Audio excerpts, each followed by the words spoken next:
안녕하세요. 크라이플 처치 좋은 목사입니다. 오늘 함께 나눌 말씀은 요한일서 2장 12절에서 29절 말씀입니다. 자녀들아, 내가 너희에게 쓰는 것은 너희 죄가 그의 이름으로 말미암아 사함을 받았으며, 아비들아, 내가 너희에게 쓰는 것은 너희가 태초부터 계신 이를 알았으며, 청년들아, 내가 너희에게 쓰는 것은 너희가 악한 자를 이기었음이라. 아이들아, 내가 너희에게 쓴 것은 너희가 아버지를 알았으며, 아비들아, 내가 너희에게 쓴 것은 너희가 태초부터 계신 이를 알았으며, 청년들아, 내가 너희에게 쓴 것은 너희가 강하고 하나님의 말씀이 너희 안에 거하시며 너희가 흉악한 자를 이기었음이라. 이 세상이나 세상에 있는 것들을 사랑하지 말라. 누구든지 세상을 사랑하면 아버지의 사랑이 그 안에 있지 아니하니, 이는 세상에 있는 모든 것이 육신의 정욕과 안목의 정욕과 이생의 자랑이니 다 아버지께로부터 온 것이 아니요 세상으로부터 온 것이라. 이 세상도 그 정욕도 지나가되 오직 하나님의 뜻을 행하는 자는 영원히 거하느니라. 아이들아, 지금은 마지막 때라. 적그리스도가 오리라는 말을 너희가 들은 것과 같이 지금도 많은 적그리스도가 일어났으니 그러므로 우리가 마지막 때인 줄 아노라. 그들이 우리에게서 나갔으나 우리에게 속하지 아니하였나니, 만일 우리에게 속하였더라면 우리와 함께 거하였으려니와 그들이 나간 것은 다 우리에게 속하지 아니함을 나타내려 함이니라. 너희는 거룩하신 자에게서 기름 부음을 받고 모든 것을 아느니라. 내가 너희에게 쓰는 것은 너희가 진리를 알지 못하기 때문이 아니라 알기 때문이요, 또 모든 거짓은 진리에서 나지 않기 때문이라. 거짓말하는 자가 누구냐? 예수께서 그리스도이심을 부인하는 자가 아니냐? 아버지와 아들을 부인하는 그가 적그리스도니, 아들을 부인하는 자에게는 또한 아버지가 없으되 아들을 시인하는 자에게는 아버지도 있느니라. 너희는 처음부터 들은 것을 너희 안에 거하게 하라. 처음부터 들은 것이 너희 안에 거하면 너희가 아들과 아버지 안에 거하리라. 그가 우리에게 약속하신 것은 이것이니 곧 영원한 생명이니라. 너희를 미혹하는 자들에 관하여 내가 이것을 너희에게 쏘노라. 너희는 주께 받은 바 기름 부음이 너희 안에 거하나니 아무도 너희를 가르칠 필요가 없고 오직 그의 기름 부음이 모든 것을 너희에게 가르치며 또 참되고 거짓이 없으니 너희를 가르치신 그대로 주 안에 거하라. 자녀들아, 이제 그의 안에 거하라. 이는 주께서 나타내신 바 되면 그가 강림하실 때에 우리로 담대함을 얻어 그 앞에서 부끄럽지 않게 하려 함이라. 너희가 그가 의로우신 줄을 알면 의를 행하는 자마다 그에게서 난 줄을 알리라. 아멘. 구약 성경을 보면 하나님과 또 하나님의 백성을 대적하는 이 세력들의 모습들은 자주 등장합니다. 그런데 이 요한서신은 이 종말에 있어서 마지막 날에 이 구원자인 이 예수 그리스도에 대적하는 세력, 그리고 사람들을 적그리스도라고 부릅니다. 이 요한의 적대자, 이 적그리스도인들은 이 원래 이 사도 요한의 공동체에서 나간 자들입니다.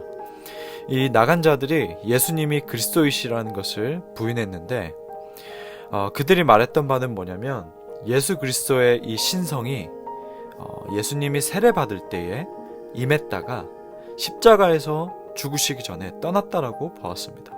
왜냐하면 이 하나님의 신성이 이 예수님의 죽음과 함께 할 수 없다라고 생각했기 때문에 이런 주장을 펼쳤던 겁니다. 이렇게 성도들을 혼란스럽게 했던 일들이 1세기 교회 때에 참 많았는데, 이 사도 요한이 이 가운데에서 거짓 그리스도의 정체를 분별하고 성도의 정체성을 더욱더 견고하게 할 것을 말씀을 통해서 권면합니다.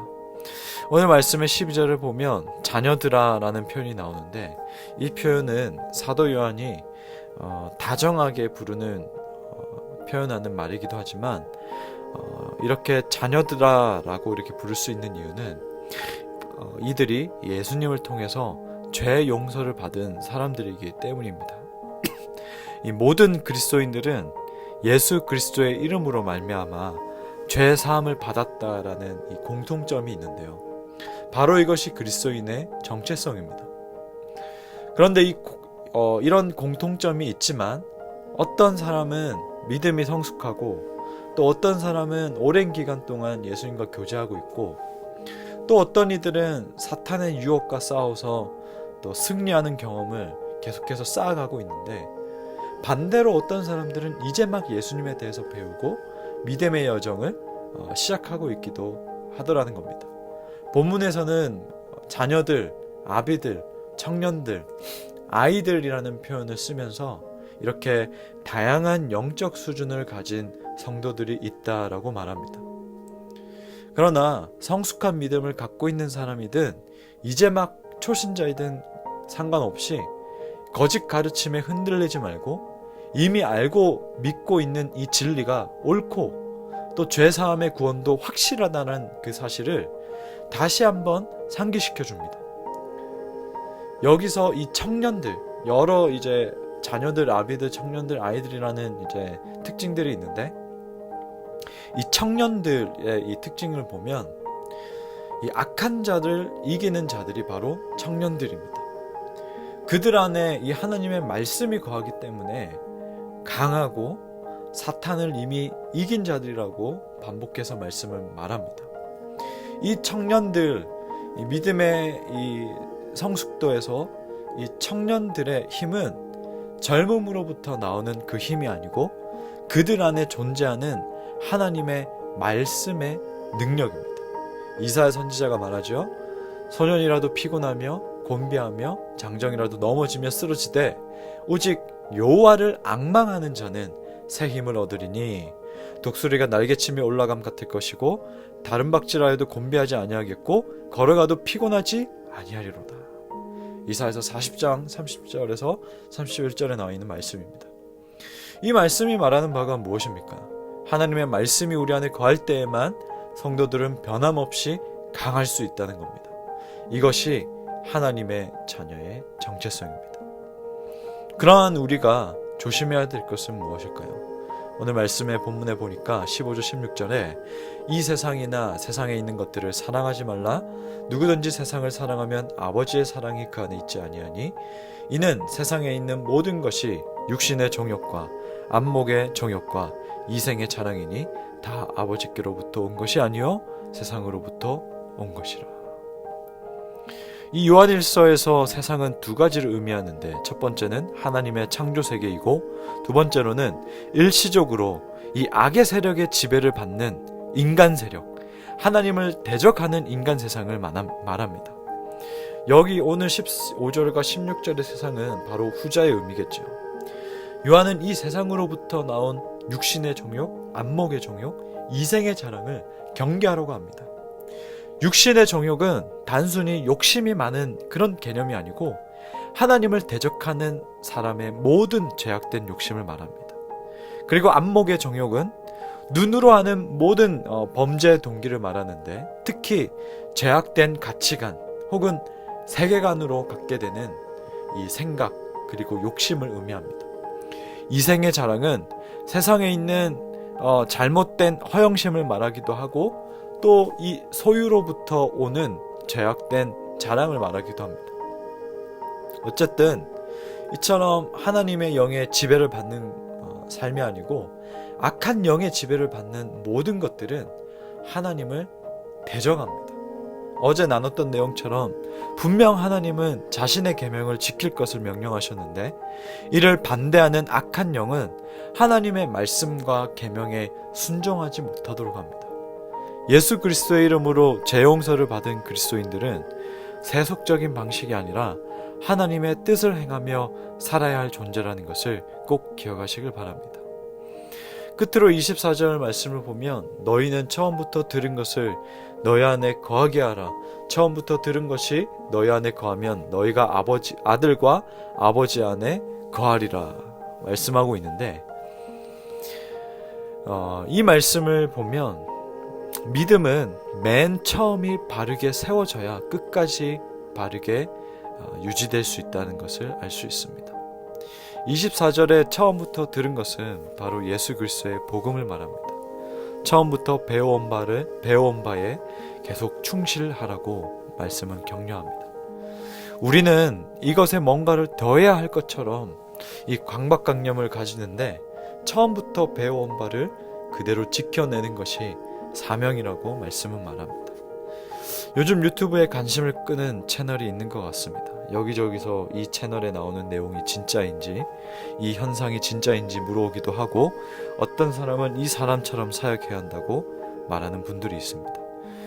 근본적인 진리, 이 말씀에 깊이 뿌리를 내리지 않는다면 여기서 이런 것이 있다 할 때에 혹하고 가서 열광하고, 저기서 이런 것이 있다 할 때 또 우르르 몰려와서 반응합니다. 말씀에 대한 반응이 아니고 어떤 내가 체험적인 것에 뿌리를 두고 그것에 기초를 둔다면 이런 모습이 있을 수 있습니다. 저도 연수한 사역자이지만 말씀을 말씀 그 자체로 전한 것이 아닌 여기에 다른 양념들을 쳐가지고 제로 본연의 맛이 희석되는 경우들이 있습니다. 요즘 들어서 근본 진리를 외치는 목사님들의 설교나 책들을 발견하기가 참 쉽지 않습니다. 어렵습니다. 왜?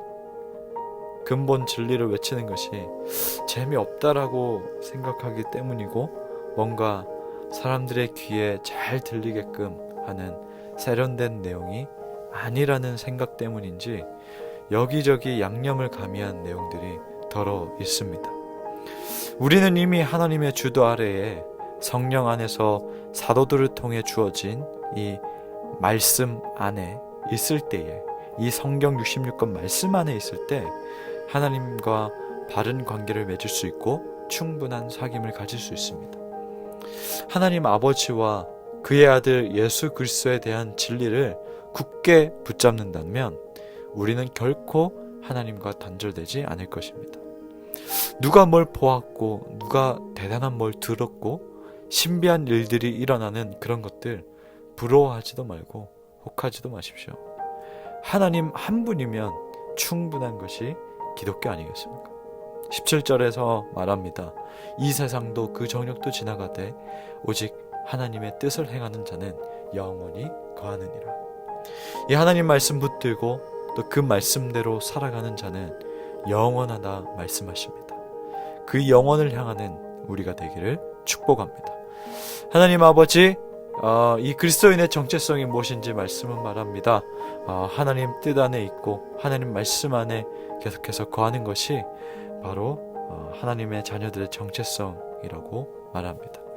여기저기서 내가 그리스도인이다, 내가 또 예수라라고 칭하는 자들이 이 말세에 나온다라고 했는데, 그 소문의 소문, 난리에 난리가 일어나도 그것에 미혹당하지 말고 오직 빛 가운데 예수님 안에 있으라고 분명히 예수님께서 말씀하셨는데, 이 마지막 때를 살아가는 우리에게 더욱더 말씀에 뿌리 내리는 자들이 되게 해주시고, 어떤 현상들이나 어떤 것들 우리가 치우치고 또 그것에 우리가 신앙의 뿌리를 두지 아니하고 이미 우리에게 주어진 66권의 말씀을 끊임없이 부지런히 묵상하고 또 읽고 또 이 말씀을 배우기를 게을리하지 아니하고 이 말씀과 함께 교제하는 우리 카라이플이 되게 해주시고 또 이 말씀을 듣는 성도들이 될 수 있도록 성령께서 인도하여 주시옵소서.